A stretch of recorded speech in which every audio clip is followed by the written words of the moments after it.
અરે એમ કઈ હોય, ઉત્તરાયણ ની 15 દિવસની વાર હોય ને ત્યાં આજુબાજુની શેરી વાળા છોકરા મારી પાસે ટ્યુશન લેવા આવે. તો ગામમાં તારું મોટું નામ હશે ને ભાઈ? અરે ભાઈ, તારા ભાઈ નું એવડું નામ હે ને કે ગામમાં બધા મને પતંગબાજ કહીને બોલાવે. વાહ ભાઈ વાહ.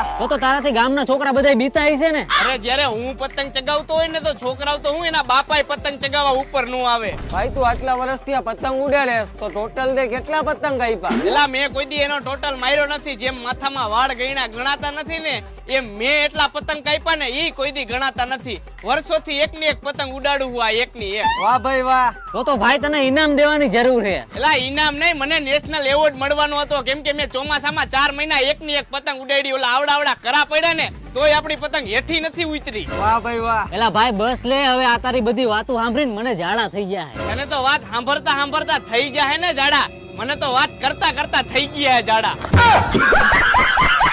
અલે ભાઈ પતંગ પકડવું